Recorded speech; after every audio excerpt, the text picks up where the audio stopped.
Por que é necessário que o seu pet fique em jejum antes de um procedimento anestésico cirúrgico?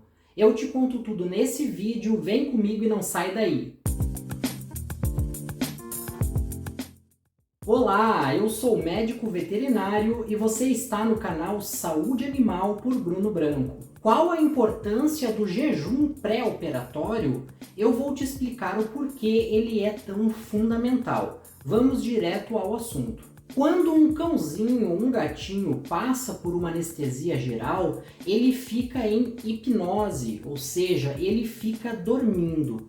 Mas não é só isso. Junto com essa hipnose vem um relaxamento muscular bem importante. Esse relaxamento muscular é necessário para facilitar o trabalho do cirurgião ao manipular os diferentes tecidos do animal. O relaxamento muscular durante a anestesia geral, ele é como um todo, ele é generalizado no corpo do paciente. Nós até podemos maximizar o relaxamento muscular de uma determinada região através de anestesia local. Mas ainda assim, todo animal que está em anestesia geral, ele vai ter um relaxamento do corpo como um todo. Isso, em geral, é bom, mas em alguns locais do corpo do paciente, esse relaxamento é indesejável.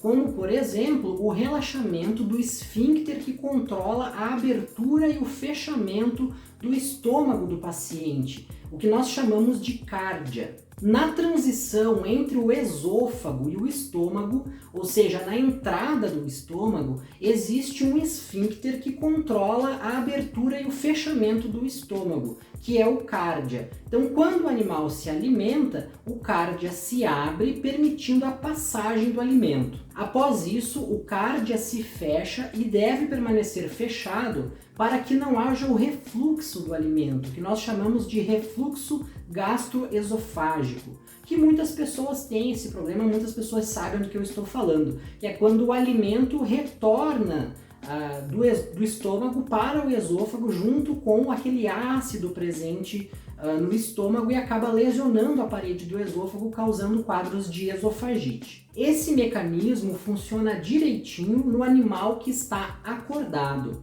Porém, quando ele é submetido a uma anestesia geral, alguns reflexos protetivos são perdidos devido à depressão generalizada do sistema nervoso central, como é o caso do cárdia. Ele acaba ficando mais relaxado e por vezes mantém o estômago aberto, permitindo que haja então esse refluxo de alimento caso o estômago esteja cheio de alimento. Existe ainda um outro mecanismo que não funciona muito bem no animal anestesiado, que é o reflexo laríngeo. Então a laringe, ela controla o que pode ou não entrar para dentro da traqueia. Então ela permite a passagem apenas do ar. Se vai um alimento ali, por exemplo, ela se fecha a glote, não permite que haja entrada de um alimento de um corpo estranho para dentro dos pulmões, apenas a passagem do ar. Por um lado, essa perda do reflexo laríngeo, ele é bom e é necessário para anestesiar o paciente,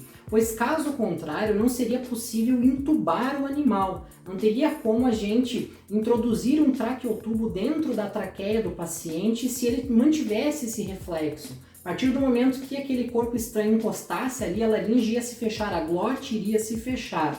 E se caso a gente introduzisse mesmo assim o traqueotubo, o animal ia ficar tossindo, tentando expulsar aquele corpo estranho. É como a gente quando se afoga, por exemplo. Então essa perda do reflexo da laringe, o reflexo da tosse, é sim necessário para a anestesia. Mas, por um outro lado, se não tem um reflexo da laringe, se não tem um reflexo de tosse, qualquer coisa pode entrar para dentro da traqueia e entrar para dentro do pulmão do paciente, como, por exemplo, o alimento. Então é por isso que há essa recomendação do jejum pré-operatório.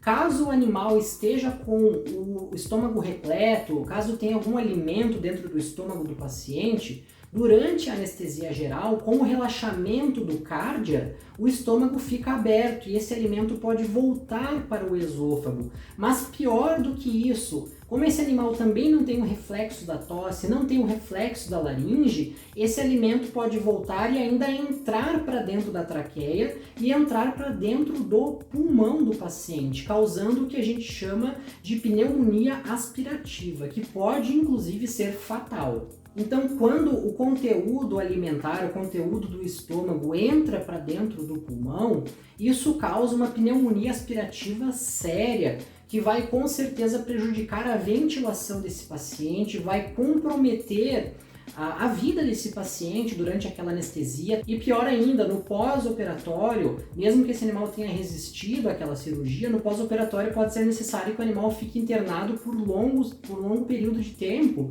porque esse alimento que entrou para dentro do pulmão vai demorar tempo para ele ser reabsorvido, para limpar esse pulmão, digamos assim, vai causar uma pneumonite muito séria, vai inflamar todo esse pulmão. Então vai gerar um quadro bem preocupante. Então, quando o anestesista te orientar que você deve fazer um jejum no seu animalzinho de 8, 10 horas, enfim, antes de determinado procedimento, respeite esse período de jejum, porque as consequências de não respeitá-lo podem ser graves e até mesmo fatais. Gostou dessas dicas? Gostou dessas curiosidades? Então não esquece de deixar o seu like, clique no gostei antes de ir embora.